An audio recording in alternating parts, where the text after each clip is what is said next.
Hey y'all, I'm Elisa, the Scrappy Wife behind ScrappyWife.com, and today we are going to talk about finding hidden storage in your creative space. I'm willing to guarantee there are a few little spots that you have yet to discover that could be great places for storage, for organizing, for all kinds of creative things in your space. And I want to talk about a few of the places that I have found in my craft room that I consider kind of hidden storage. Okay, I'd like to start out by talking about how important it is to go vertical in your craft space. I often see people that utilize all of their furniture so well, but they're still lacking in a little bit of storage that they need, and they forget that you can go vertical. One of the ways I have gone vertical are with these picture ledges that I have in my craft room. I have one here over my window, and then I also have one over my workspace. Both of these serve different purposes. This one holds a lot of my creative books, crafty inspiration, things like that. And then the one by my window holds some props and books that I use as inspiration and use them in different photo lays. So I'm able to utilize the space. When you go vertical, it can't be stuff that you are grabbing for all the time because that's hard to get to and hard to reach, but I'm still able to have these elements in my craft room. I'm able to see them and remember that they are there, but I'm really utilizing every little inch of vertical space that I can. You can see that I also went vertical with my wooden stamp storage. I know wooden stamps are something that a lot of us struggle with because we started collecting stamps before acrylic stamps became a thing. I only have a few wooden block stamps left, but I store them in this print press tray that I got at a thrift store. And again, I go vertical. These are not things I grab for very often. I know if I don't see them, I will never use them. So it's important for me to have them out. But they are higher up. I can still reach them. A little bit more work goes into pulling them down, but I'm trying to use up all of that wall space. And the last space that I wanted to show you where I went vertical is with my stencil storage. These are actually rods meant for holding curtains or towels. They're from IKEA, just really simple rods with some hooks on them, and I store my stencils on them. All my stencils are on binder rings, grouped in some different categories that make sense to me, and now I have them going vertical on my wall so that I can see them, grab for them pretty easily. The big ones a little bit harder, but if I'm grabbing for those, it's very intentional. But I'm using that vertical space, some hidden storage in my room, so that I can take advantage of the type of supplies that I want to be able to see. For me, stencils are a big one. If I don't see them, if I can't flip through them pretty easily, then it's going to be a little bit more taxing for me to use them in projects, and it's really important for me to use them as much as possible.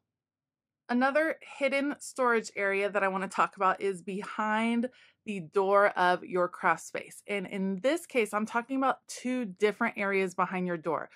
First of all, that would be directly behind your door. I have beautiful papers that are marbled. These are actually, a lot of them are from Italy when my husband and I went on a trip, but I have them displayed there. I can easily grab for them, use them. This is more of a keepsake area for me, but really I just found a ladder and then I hung it off of a shower hook. There's lots of different things you can get for behind your door. You could get a shoe organizer that hangs over the back of your door and organize all kinds of things.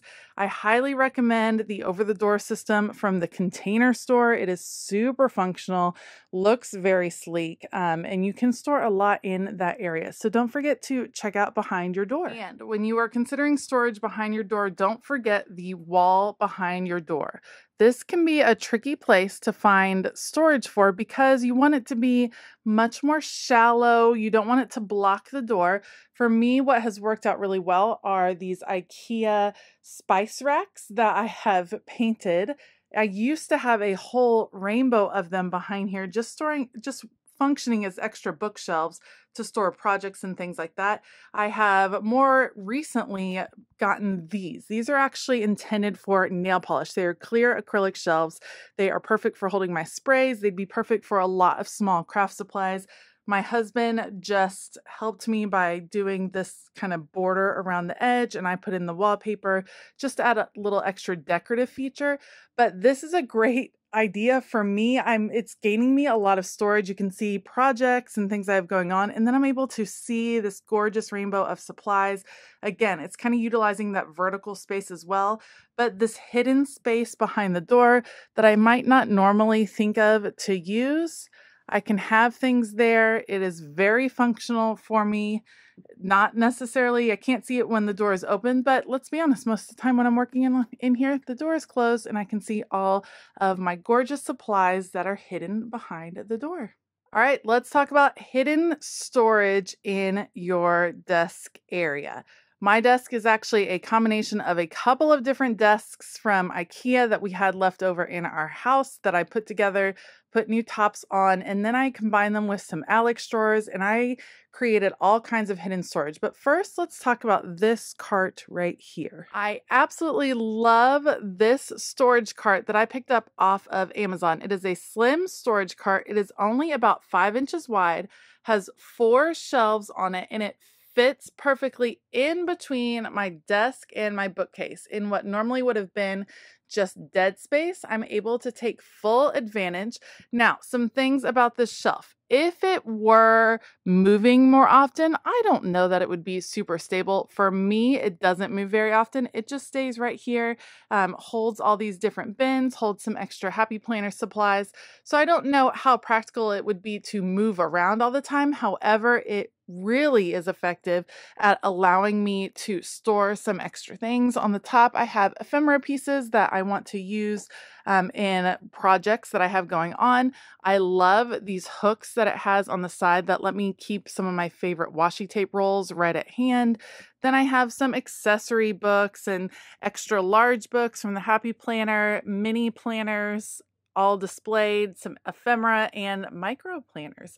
So it works really well for me. It was pretty affordable. I will definitely link it in the comments below, but it's taking advantage again of some hidden storage. Normally, this would just feel like an empty spot in my craft room.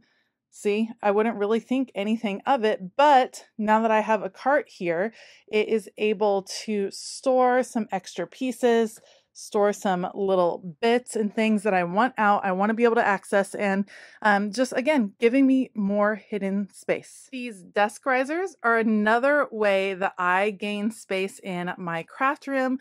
A couple of things. I love that they are clear because visually it doesn't really take up a lot of space, but I'm able to gain some vertical space. Again, we talked about that earlier, and I'm able to hide away some things I don't need all the time. So I have an iPad, a journal, my photo printer that I only pull out when I need it, and then some extra ephemera storage, some little bits and pieces of projects, and some of my favorite pencil pouches that I grab for when I'm on the go. It then gives me a place to store some other pieces that I use all of the time, but really I'm gaining a pretty good amount of storage on my craft desk, which I like a lot.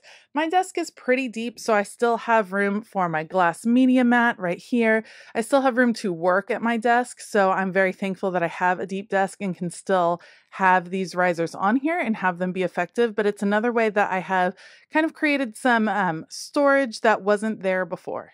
Speaking of storage that wasn't there before, let me show you just a few little hacks that I put together. This is a desk from IKEA. This is a set of Alex drawers.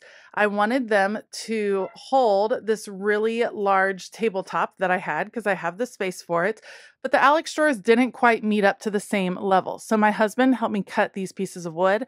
I created this little slot for some extra storage. It happens to be perfect for storing my laptop in. So my laptop is plugged in. It can hang out right there when I'm not using it. Absolutely perfect. Then we had this gap in between the Alex drawers and the desk. So what I did, again, cut a few little shelves that help me store some of those odd tools. It actually stores my paper cutter. It has some different trays. My jelly plates are back here. And then my extra hard drive actually sits right here, works out really well. So I'm taking advantage of all of the little spaces that I can find in my space. So as you can see, I always try really hard to take advantage of all of the space in my craft room. I think There's often some hidden places where you could find a little storage, a little display area, all kinds of solutions for you as you are organizing your craft room. So I want to encourage you to really search, really look at things through a different lens to see if you can come up with some hidden spaces. If you have some hidden storage or some storage that you feel like you really took advantage of, let us know in the comments below. I love when people share their storage solutions because it helps out so many of us. All of our spaces are different and unique, and we all put them together with a different vision. And so I love being inspired by others who have a different perspective on their space or a different use for their space, maybe a multifunctional space, and they want to share how they kind of adapt it for two different functions. Let us know in the comments below. I would love, love, love to hear from you. Thank you so much for joining me today. If you liked this video, please give it a thumbs up and consider hitting that subscribe button as well as the bell notification button. I will have links in the description box to some of the things that I talked about today in case you want to check those out. So just check out the description box. I want to give a huge shout out to all of my Patreon members. Thank you all so much. I love the community that is growing over there. We actually just completed an organization challenge, and some of these ladies are incredibly creative with how they use their space. So I hope that they will chime in as well and share their knowledge with the rest of us. All right. I hope that you have a fabulous day. And as always, keep it creative.